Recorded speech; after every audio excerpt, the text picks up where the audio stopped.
Bangladesh bank governor অর্থনীতিবিদ doctor Atiur রহমানের নিজের ভাষায় লেখা তার জীবন কথা অবলম্বনে গল্প রাখালের টাকশাল জয়। আমার জন্ম জামালপুর জেলার এক অজপাড়া গাঁয়ে। 14 কিলোমিটার দূরের শহরে যেতে হতো পায়ে হেঁটে বা সাইকেলে চড়ে। পুরো গ্রামের মধ্যে একমাত্র মেট্রিক পাস ছিলেন আমার চাচা মফিজউদ্দিন। আমার বাবা একজন অতি দরিদ্র ভূমিহীন কৃষক। আমরা 5 ভাই 3 বোন, কোনো রকমে খেয়ে না খেয়ে দিন কাটতো আমাদের। আমার দাদার আর্থিক অবস্থা ছিল মোটামুটি, কিন্তু তিনি আমার বাবাকে তার বাড়িতে ঠাঁই দেননি। দাদার বাড়ি থেকে খানিকটা দূরে একটা সনের ঘরে আমরা এতগুলো ভাই বোন আর বাবা মা থাকতাম। মা তার বাবার বাড়ি থেকে নানা সম্পত্তি সামান্য অংশ পেয়েছিলেন, তাতে 3 বিঘা জমি কেনা হয়। চাষাবাদের জন্য অনুপযুক্ত ওই জমিতে বহু কষ্টে বাবা যা ফলাতেন তাতে বছরে 5-6 মাসের খাবার জুটত। দারিদ্র কি জিনিস তা আমি মর্মে মর্মে উপলব্ধি করেছি। খাবার নেই, পরনে কাপড় নেই, কি এক অবস্থা। আমার মা সামান্য লেখাপড়া জানতেন, তার কাছেই আমার লেখাপড়ার হাতেখড়ি। তারপর বাড়ির পাশে প্রাথমিক বিদ্যালয়ে ভর্তি হই। কিন্তু আমার পরিবারের এতটাই অভাব যে আমি যখন 3য় শ্রেণীতে উঠলাম তখন আর পড়াশোনা চালিয়ে যাওয়ার সুযোগ থাকলো না। বড় ভাই আরও আগে স্কুল ছেড়ে কাজে ঢুকেছে, আমাকেও লেখাপড়া ছেড়ে রোজগারের পথে নামতে হলো। আমাদের একটা গাভী আর কয়েকটা খাসি ছিল। আমি সকাল থেকে সন্ধ্যা পর্যন্ত ওগুলো মাঠে চড়াতাম। বিকেলবেলা গাভীর দুধ নিয়ে বাজারে গিয়ে বিক্রি করতাম। এভাবে 2 ভাই মিলে যা আয় করতাম তাতে কোনো রকমে দিন কাটছিল। কিছুদিন চলার পর দুধ বিক্রির আয় থেকে সঞ্চিত 8 টাকা দিয়ে আমি পান বিড়ির দোকান দেই। প্রতিদিন সকাল থেকে সন্ধ্যা পর্যন্ত দোকানে বসতাম। পড়াশোনা তো বন্ধই, আদৌ করব সেই স্বপ্ন ছিল না। এক বিকেলে বড় ভাই বললেন, আজ স্কুল মাঠে নাটক হবে। স্পষ্ট মনে আছে, তখন আমার গায়ে দেওয়ার মতো কোনো জামা নেই। খালি গা আর লুঙ্গি পরে আমি ভাইয়ের সঙ্গে নাটক দেখতে চলেছি। স্কুলে পৌঁছে আমি তো বিস্ময়ে হতবাক। চারিদিকে এত আনন্দময় চমৎকার পরিবেশ। আমার মনে হলো আমিও তো সবার মতোই হতে পারতাম। সিদ্ধান্ত নিলাম আমাকে আবার স্কুলে ফিরে আসতে হবে। নাটক দেখে বাড়ি ফেরার পথে বড় ভাইকে বললাম, আমি কি আবার স্কুলে ফিরে আসতে পারি না? আমার বলার ভঙ্গি বা করুণ চাহনি যেভাবেই হোক কথাটা ভাইয়ের মনে ধরল। তিনি বললেন, ঠিক আছে, কাল হেড স্যারের সঙ্গে আলাপ করব। পরদিন 2 ভাই আবার স্কুলে গেলাম। বড় ভাই আমাকে হেড স্যারের রুমের বাইরে দাঁড় করিয়ে রেখে ভিতরে গেলেন। আমি বাইরে দাঁড়িয়ে স্পষ্ট শুনছি ভাই বলছেন আমাকে যেন বার্ষিক পরীক্ষায় অংশগ্রহণের সুযোগটুকু দেওয়া হয়। কিন্তু হেড স্যারের অবজ্ঞার ভঙ্গিতে বললেন, সবাইকে দিয়ে কি লেখাপড়া হয়? স্যারের কথা শুনে আমার মাথা নিচু হয়ে গেল। যতখানি আশা নিয়ে স্কুলে গিয়েছিলাম স্যারের এক কথাতেই সব ধূলিসাৎ হয়ে গেল। তবু বড় ভাই অনেক পীড়াপিড়ি করে আমার পরীক্ষা দেওয়ার অনুমতি জোগাড় করলেন। পরীক্ষার তখন আর মাত্র 3 মাস বাকি। বাড়ি ফিরে মাকে বললাম, আমাকে 3 মাসের ছুটি দিতে হবে। আমি আর এখানে থাকবো না, কারণ ঘরে খাবার নেই, পরনে কাপড় নেই, আমার কোনো বইও নেই, কিন্তু আমাকে পরীক্ষায় পাশ করতেই হবে। মা বললেন, কোথায় যাবে? বললাম, আমার এককালের সহপাঠী এবং এখন ক্লাসের ফার্স্ট বয় মোজাম্মেলের বাড়িতে যাব। ওর মায়ের সঙ্গে আমার পরিচয় আছে। যে কদিন কথা বলেছি তাতে করে খুব ভালো মানুষ মনে হয়েছে। আমার বিশ্বাস আমাকে উনি ফিরিয়ে দিতে পারবেন না। দূর দূর মনে মোজাম্মেলদের বাড়িতে গেলাম। সব কিছু খুলে বলতেই খালাম্মা সানন্দে রাজি হলেন।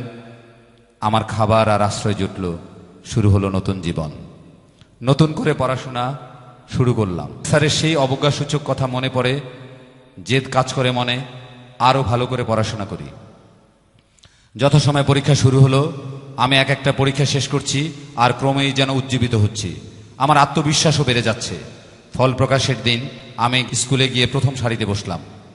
হেড স্যার ফলাফল নিয়ে এলেন। আমি লক্ষ্য করলাম পড়তে গিয়ে তিনি কেমন যেন দ্বিধান্বিত। আর চোখে আমার দিকে তাকাচ্ছেন। তারপর ফল ঘোষণা করলেন। আমি প্রথম হয়েছি। খবর শুনেই বড় ভাই আনন্দে কেঁদে ফেললেন। শুধু আমি নির্বিকার, যেন এটাই হওয়ার কথা ছিল। বাড়ি ফেরার পথে সে এক অভূতপূর্ব দৃশ্য।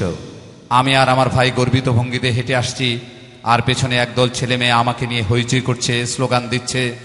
সারা গায়ে সারা পড়ে গেল। আমার নিরক্ষর বাবা, যার কাছে ফার্স্ট আর লাস্ট একই কথা, তিনিও আনন্দে আত্মহারা। শুধু এইটুকু বুঝলেন ছেলে বিশেষ কিছু একটা করেছে। যখন শুনলেন আমি উপরের ক্লাসে উঠেছি, নতুন বই লাগবে, পরদিনই ঘরের খাসিটা হাটে নিয়ে 12 টাকায় বিক্রি করে দিলেন। তারপর আমাকে নিয়ে জামালপুর গেলেন। সেখানকার নবন্নূর লাইব্রেরি থেকে নতুন বই কিনলাম। আমার জীবনযাত্রা এখন সম্পূর্ণ বদলে গেছে। আমি রোজ স্কুলে যাই, অবসরে সংসারে কাজ করি। ইতোমধ্যেই সাধ্যের সনজর পড়ে গেছি। ফয়েজ মৌলভী স্যার আমাকে তার সন্তানের মতো দেখাশোনা করতে লাগলেন। সবার আদর, যত্ন, স্নেহে আমি ফার্স্ট হয়েই পঞ্চম শ্রেণীতে উঠলাম। এতদিনে গ্রামের একমাত্র মেট্রিক পাস মসিউদ্দিন চাচা আমার খোঁজ নিলেন। তার বাড়িতে আমার আশ্রয় জুটল। প্রাথমিক শিক্ষা শেষ করে আমি দিগপাই জুনিয়র হাই স্কুলে ভর্তি হই। চাচা ওই স্কুলের শিক্ষক, অন্য শিক্ষকরাও আমার সংগ্রামের কথা জানতেন, তাই সবার বাড়তি আদর, ভালোবাসা পেতাম। আমি যখন সপ্তম শ্রেণী পেরিয়ে অষ্টম শ্রেণীতে উঠব, তখন চাচা একদিন কোত্থেকে যেন একটা বিজ্ঞাপন কেটে নিয়ে এসে আমাকে দেখালেন। ওইটা ছিল ক্যাডেট কলেজে ভর্তি বিজ্ঞাপন। যথাসময়ে ফর্ম পূরণ করে পাঠালাম। এখানে বলা দরকার, আমার নাম ছিল আতাউর রহমান, কিন্তু ক্যাডেট কলেজে ভর্তির ফর্মে স্কুলের হেড স্যার আমার নাম আতিউর রহমান লিখে চাচাকে বলেছিলেন, এই ছেলে একদিন অনেক বড় কিছু হবে, দেশে অনেক আতাউর আছে, ওর নামটা একটু আলাদা হওয়া দরকার, তাই আতিউর করে দিলাম। আমি রাত জেগে পড়াশোনা করে প্রস্তুতি নিলাম। নির্ধারিত দিনে চাচার সঙ্গে পরীক্ষা দিতে রওনা হলাম। ওই আমার জীবনে প্রথম ময়মনসিংহ যাওয়া। গিয়ে সব কিছু দেখে তো চক্ষু চরক গাছ। এত এত ছেলের মধ্যে আমিই কেবল পায়জামা আর স্পঞ্জ পরে এসেছি। আমার মনে হলো না আসাটাই ভালো ছিল, অহেতুক কষ্ট করলাম। যাই হোক, পরীক্ষা দিলাম, ভাবলাম হবে না, কিন্তু 2 মাস পর চিঠি পেলাম, আমি নির্বাচিত হয়েছি।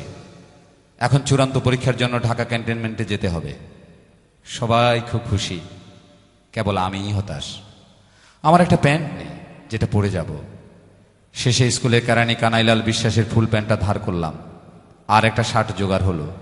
আমি আর চাচা অনেচেনা ঢাকার উদ্দেশ্যে রওনা হলাম। চাচা শিখিয়ে দিলেন, মৌখিক পরীক্ষা দিতে গিয়ে আমি যেন দরজার কাছে দাঁড়িয়ে বলি, may I come in sir. ঠিক মতোই বললাম, তবে এত উচ্চস্বরে বললাম, উপস্থিত সবাই হো হো করে হেসে উঠল। পরীক্ষকদের একজন মির্জাপুর ক্যাডেট কলেজের অধ্যক্ষ MW পিট আমাকে আপাদমস্তক নিরীক্ষণ করে সব কিছু আঁচ করে ফেললেন। পরম স্নেহে তিনি আমাকে বসালেন। মুহূর্তের মধ্যে তিনি আমার খুব আপন হয়ে গেলেন। আমার মনে হলো তিনি থাকলে আমার আর কোনো ভয় নেই। পীর স্যার আমাকে লিখিত পরীক্ষার খাতা চোখ বুলিয়ে নিলেন। তারপর অন্য পরীক্ষকদের সঙ্গে ইংরেজিতে কী সব আলাপ করলেন। আমি সবটা না বুঝলেও আজ করতে পারলাম যে আমাকে তাদের পছন্দ হয়েছে। তবে তারা কিছুই বললেন না। পরদিন ঢাকা শহর ঘুরে দেখে বাড়ি ফিরে এলাম। যথারীতি পড়াশোনায় মনোনিবেশ করলাম, কারণ আমি ধরে নিয়েছি আমার চান্স হবে না। হঠাৎ 3 মাস পর চিঠি এলো, আমি চূড়ান্তভাবে নির্বাচিত হয়েছি। মাসে 150 টাকা বেতন লাগবে। এর মধ্যে 100 টাকা বৃত্তি দেওয়া হবে, বাকি 50 টাকা আমার পরিবারকে যোগান দিতে হবে। চিঠি পড়ে মন ভেঙে গেল। যেখানে আমার পরিবারের 3 বেলা খাওয়ার নিশ্চয়তা নেই, আমার চাচার বাড়িতে মানুষ হচ্ছি, সেখানে প্রতি মাসে 50 টাকা বেতন জোগানোর কথা চিন্তাও করা যায় না। এই যখন অবস্থা, তখন প্রথমবারের মতো আমার দাদা সরব হলেন। এত বছর পর নাতির খোঁজ নিলেন। আমাকে অন্য চাচাদের কাছে নিয়ে গিয়ে বললেন, তোমরা থাকতে নাতি আমার এত ভালো সুযোগ পেয়ে পড়তে পারবে না। কিন্তু তাদের অবস্থাও খুব বেশি ভালো ছিল না। তারা বললেন, একবার না হয় 50 টাকা জোগাড় করে দেব, কিন্তু প্রতি মাসে তো সম্ভব না। দাদাও বিষয়টা বুঝলেন। আমি আর কোনো রাস-সারালো দেখতে না পেয়ে সেই ফয়েজ মৌলভী স্যারের কাছে গেলাম। তিনি বললেন, আমি থাকতে কোনো চিন্তা করবে না। পরদিন আরও 2 জন সহকর্মী আর আমাকে নিয়ে হাটে গেলেন। সেখানে গামছা পেতে দোকানে দোকানে ঘুরলেন। সবাইকে বিস্তারিত বলে সাহায্য চাইলেন। সবাই সাধ্যমতো 8 আনা, 4 আনা, 1 টাকা, 2 টাকা দিলেন। সব মিলিয়ে 150 টাকা হলো। আর চাচারা দিলেন 50 টাকা। এই সামান্য টাকা সম্বল করে আমি মির্জাপুর ক্যাডেট কলেজে ভর্তি হলাম। যাতায়াত খরচ বাদ দিয়ে আমি 150 টাকা 3 মাসের বেতন পরিশোধ করলাম। শুরু হলো অন্য এক জীবন। প্রথম দিনে MW পীর স্যার আমাকে দেখতে এলেন। আমি সব কিছু খুলে বললাম। আরও জানালাম যে যেহেতু আমার আর বেতন দেওয়ার সামর্থ্য নেই, তাই 3 মাস পর ক্যাডেট কলেজ ছেড়ে চলে যেতে হবে। সব শুনে স্যার আমার বিষয়টা বোর্ড মিটিংয়ে তুললেন এবং পুরো 150 টাকাই বৃত্তির ব্যবস্থা করে দিলেন। সেই থেকে আমাকে আর পিছনে ফিরে তাকাতে হয়নি। SSC পরীক্ষায় ঢাকা বোর্ডে 5ম স্থান অধিকার করলাম এবং আরও অনেক সাফল্যের মুকুট যোগ হলো। আমার জীবনটা সাধারণ মানুষের অনুদানে ভরপুর। পরবর্তীকালে আমি আমার এলাকায় স্কুল করেছি, কলেজ করেছি। যখন যাকে যতটা পারি সাধ্যমতো সাহায্য সহযোগিতাও করি। কিন্তু সেই যে হাট থেকে তোলা 150 টাকা, সেই ঋণ আজও শোধ হয়নি। আমার সমগ্র জীবন উৎসর্গ করলেও সেই ঋণ কোনোদিনই শোধ হবে না।